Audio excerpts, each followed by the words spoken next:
नमस्कार विद्यार्थी मित्रांनो, सगळ्यांना गुड मॉर्निंग, सगळ्यांना शुभ सकाळ. मित्रांनो, आपण शिक्षक अभियोग्यता व बुद्धिमत्ता परीक्षेची तयारी करत आहोत. टेट 3 म्हणजेच टेट 2025ची आपण तयारी करत आहोत. मित्रांनो, अभियोग्यता हा जो घटक आहे त्या घटकाअंतर्गत येणारा इंग्रजी जो विषय आहे त्या इंग्रजी विषयाची आपण तयारी करत आहोत. आपण व्हॉइस हा टॉपिक हाती घेतलेला आहे आणि व्हॉइसमध्ये आतापर्यंतच्या तासिकांमध्ये आपण सिंपल टेन्सेसचं, कंटिन्युअस टेन्सेसचं पेशवेस पाहिलं आहे. यापूर्वीच्या तासिकांमध्ये आपण प्रेझेंट परफेक्ट आणि पास्ट परफेक्ट यांचंही पेशवेस पाहिलं आहे. इंग्रजीमध्ये एकूण 12 काळ आहेत. 12 पैकी केवळ 8 काळांचंच पेशवेस होतं आणि 4 काळांचं पेशवेस होत नाही.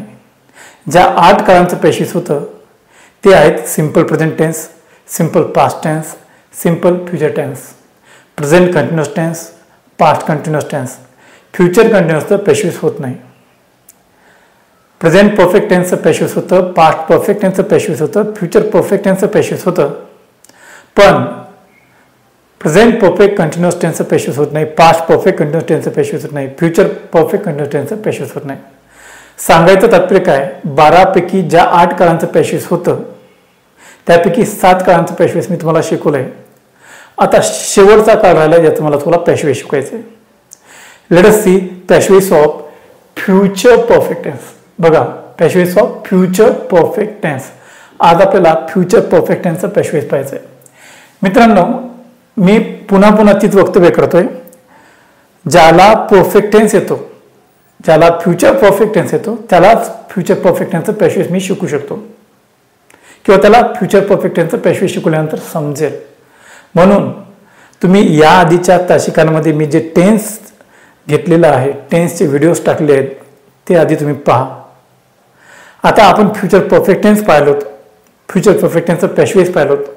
तुम्ही फ्युचर परफेक्ट टेन्स आधी पाहून घ्या, नंतरच ही आजची तासिका करा. किंवा मी एक सोय करतो, मी तुम्हाला फ्युचर परफेक्ट टेन्स इथं दाखवतो, त्याची रचना कशी असते, नंतरच पेशवेस घ्यायला सुरुवात करतो. मग कसं असतं फ्युचर परफेक्ट टेन्सचं ॲक्टिव्ह व्हॉइस. ज्या विद्यार्थ्यांना फ्युचर परफेक्ट टेन्स येत नाही ऑन दी स्पॉट, ज्यांना फ्युचर परफेक्ट टेन्सची रचना माहीत नाही, त्यांच्यासाठी इथं मी सोय करतोय. कसं असतं फ्युचर परफेक्ट टेन्सचं वाक्य, कसं असतं ॲक्टिव्ह व्हॉइसचं फ्युचर परफेक्ट टेन्सचं वाक्य. आधी आपल्याला दिलेलं असतं त्यांनी सब्जेक्ट, त्याच्यानंतर हॅवचं भविष्यकाळ रूप दिलं असतं शॅल हॅव किंवा विल हॅव. त्यानंतर आपल्याला दिलं असतं त्यांनी क्रियापदाचं तिसरं रूप आणि शेवटी आपल्याला दिलं असतं त्यांनी कर्म.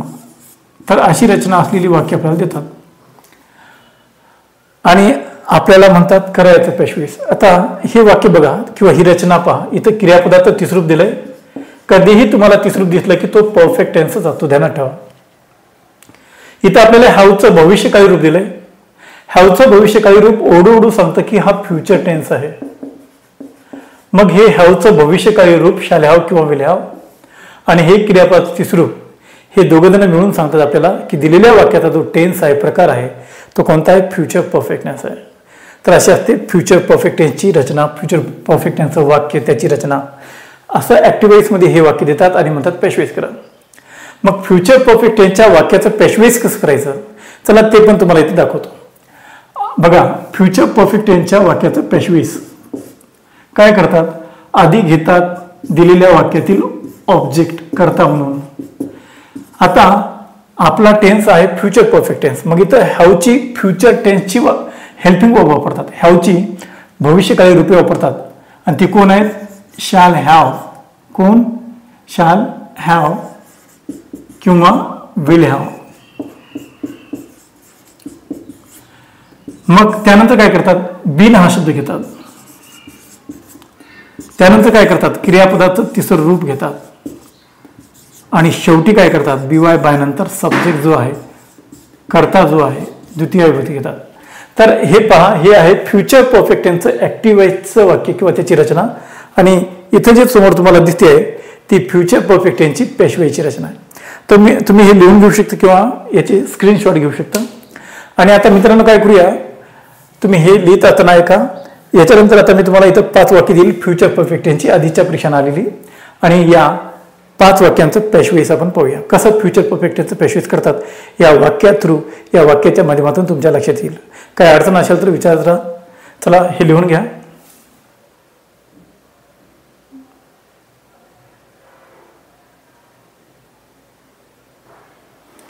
मित्रांनो, आता ही 3 वाक्य बघा तुमच्या समोर.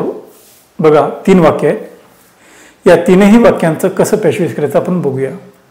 How to interchange all 3 things into passive voice we are going to see. पहा मित्रांनो, पहिलं वाक्य पहा. वाक्य आहे they will have closed the theatre. तुम्ही आधी या वाक्याचा प्रकार पहा, नंतर काय काय दिले ते पहा, नंतर वाक्याचा काळ पहा आणि त्या काळाचे पॅशवेजचे नियम जे आहेत, पॅशवेजचे नियम त्यानुसार पॅशवेज करा. इतकं सोपं आहे.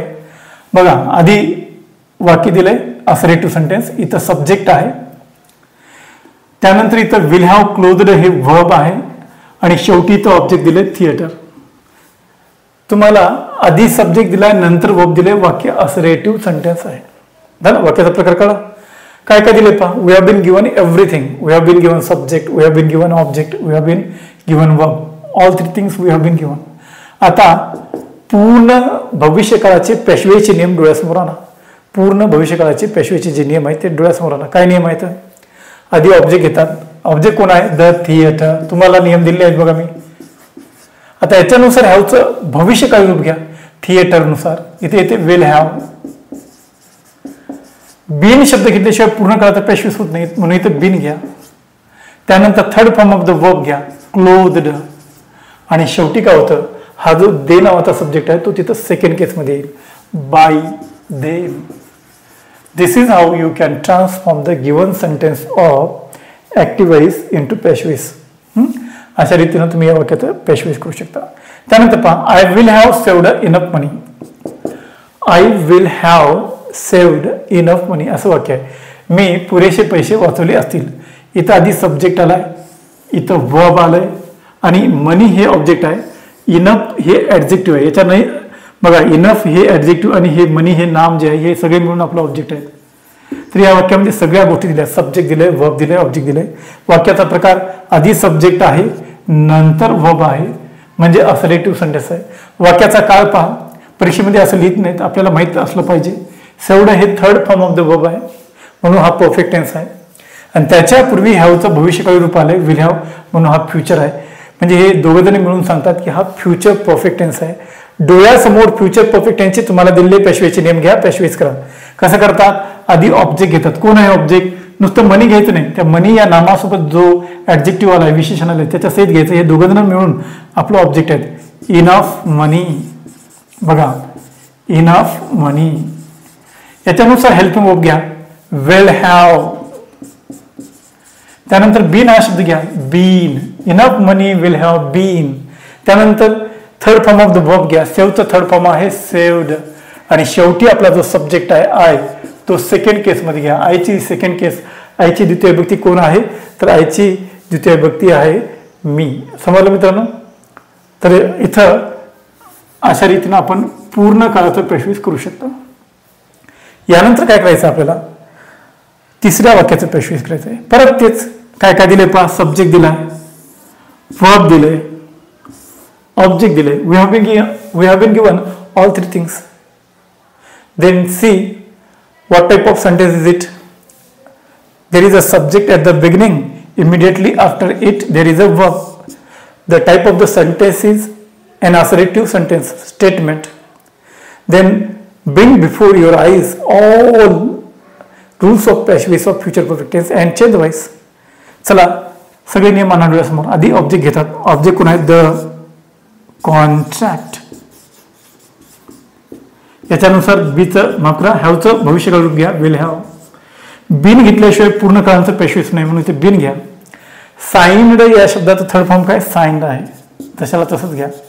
आणि शेवटी आपला जो सब्जेक्ट आहे यू, तो सेकंड केसमध्ये येईल. यूची सेकंड केस यूच आहे. तर अशा रीतीनं आपण पूर्ण भविष्यकाळाच्या वाक्यांचं पॅशवेज करू शकता. तुमच्यासमोर 3 पूर्ण भविष्यकाळाची वाक्य आहेत आणि यांचं कसं पॅशवेज करतात हे आपण पाहिलंय. हे 3 वाक्य लिहून घ्या किंवा स्क्रीनशॉट घ्या. चला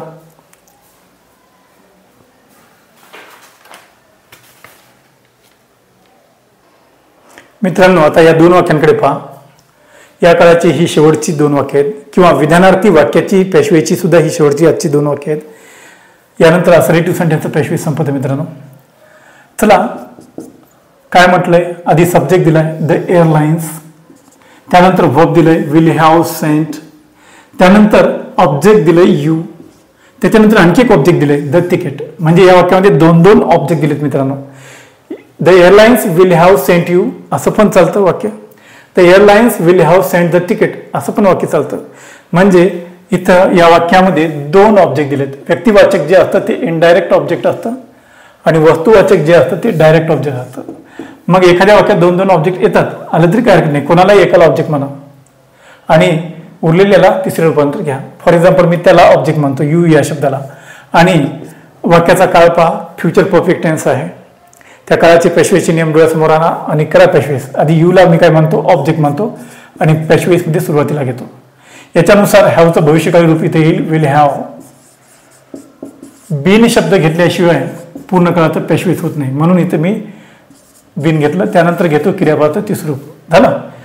त्यानंतर काय करायचं मित्रांनो, उरलेलं जे ऑब्जेक्ट आहे, कोण आहे उरलेलं ऑब्जेक्ट, द तिकीट, इथे लिहून टाकायचं थर्ड फॉर्मच्या नंतर. हाच नियम आहे झालं.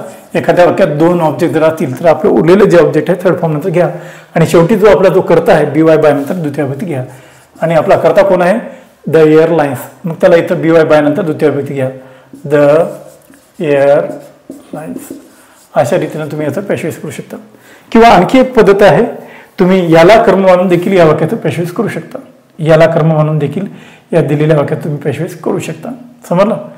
मग काय करायचंय, तर आधी घ्यायचंय बघा, याला घ्यायचंय द तिकीट, त्याच्यानंतर घ्यायचं हॅवचं भविष्यकाळ रूप विल हॅव, त्यानंतर घ्यायचं बीन, त्यानंतर घ्यायचं third form of the sent. आता उरलेलं जे ऑब्जेक्ट आहे ते यू असतं, त्याच्या आधी टू घ्या, टू यू, आणि शेवटी बी वाय बाय नंतर करता घ्या द एअरलाइन्स झालं. चला मग आता काय करायचंय, याचं पेशवेस करूया. पाचव्या वाक्याचं, शेवटच्या वाक्याचं. वाक्याचा प्रकार पहा, आधी कर्ता दिलाय, नंतर क्रियापद दिलंय आणि शेवटी कर्म दिले. वाक्याचा प्रकार एन असरेटिव्ह सेंटेन्स. त्यानंतर वाक्याचा काळ पहा, third form of the verb आहे, परफेक्ट टेन्स आहे, हॅवचं भविष्यकाळ रूप आहे, फ्युचर टेन्स आहे, फ्युचर परफेक्ट टेन्स आहे. डोळ्यासमोर फ्युचर परफेक्ट टेन्सची पेशवेची नियम. आधी काय करतात, कर्म घेतात. कर्म कोण आहे, द थ्यूज. त्यानंतर हॅवचं भविष्यकाळ रूप घ्या विल हॅव, त्यानंतर बीन हा शब्द घ्या, त्यानंतर third form of the verb घ्या, आणि शेवटी जे आहे बाय नंतर द्वितीय विभक्तीत आपला कर्ता घ्या द पोलीस. बाय घ्या, त्यानंतर आपला कर्ता घ्या द्वितीय विभक्तीत द पोलीस. तर अशा रीतीनं दिलेल्या ऍक्टिव्हाईजच्या वाक्याचा तुम्ही पेशवेस करू शकता. The police will have arrested the thieves, the passive will the thieves will have been arrested by the police. तर ऍक्टिव्हाईजचं पेशवेस करताना वाक्याची फक्त रचना बदलते, वाक्याचा अर्थ बदलत नाही, वाक्याचा काळ बदलत नाही, बरोबर. आणि अशा रीतीने ऍक्टिव्हाईजचं पेशवेस करा किंवा पेशवेसचं ऍक्टिव्हाईज करा, वाक्याचा अर्थ कायम राहतो, वाक्याचा काळ कायम राहतो. तर अशा रीतीने मित्रांनो असरेटिव्ह सेंटेन्सचं पेशवेस संपलं, विधानार्थी वाक्याचं पेशवेस संपलं. तर तुमचा जो सिलेबस आहे IBPSचा, जिथं व्हायची वाक्य विचारली जातात, तर विधानार्थी वाक्यांचं पेशवेस विचारतात आणि आपण 12 पैकी 8 काळांचं पेशवेस होते, 8 विधानार्थी वाक्यांचं पेशवेस पाहिलंय. यानंतर आणखी काय विचारलं जातं IBPSच्या अभ्यासक्रमामध्ये पेशवेसमध्ये, तर आज्ञार्थी वाक्यांचं पेशवेस सुद्धा विचारलं जातं, पेशवेस ऑफ इम्पेरेटिव्ह सेंटेन्सेस. त्याच्यानंतर पेशवेस ऑफ इंट्रोगेटिव्ह सेंटेन्सेस म्हणजे प्रश्नार्थी वाक्यांचंही पेशवेस विचारलं होतं. एक्सक्लेमेटरी सेंटेन्सचं पेशवेस होतं पण आजपर्यंत कधी विचारलं गेलं नाही. मग याच्यानंतर त्या तासिकेमध्ये कदाचित आपण प्रश्नार्थी वाक्यांचं पेशवेस आणि आज्ञार्थी वाक्यांचं पेशवेस पाहूया, आणि यानंतर व्हॉइसचा टॉपिक संपेल. त्यानंतर आपण नरेशन म्हणजे डायरेक्ट स्पीच आणि इनडायरेक्ट स्पीच हा टॉपिक घेऊया.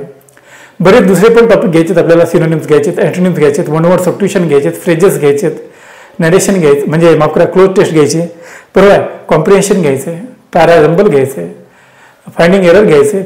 पण आधी हे 2 महत्त्वाचे टॉपिक आहेत ज्याची उजळणी केल्यानंतर ते परिपक्व होतील, आणि म्हणून मी तुम्हाला आधी व्हॉइस घेतले. आता याच्यानंतर नरेशन पाहूयाच, पण त्याच्यापूर्वी आज्ञार्थी वाक्यांचं आणि प्रश्नार्थी वाक्यांचं पेशवेस याच्या पुढच्या तासिकेमध्ये आपल्याला पाहायचं आहे. थांबतो मी इथं. धन्यवाद. तुम्ही उजळणी करत राहा, व्यवस्थितरित्या तयारी करा आणि तुम्हाला यश मिळो अशी अपेक्षा करतो. धन्यवाद. थँक्यू.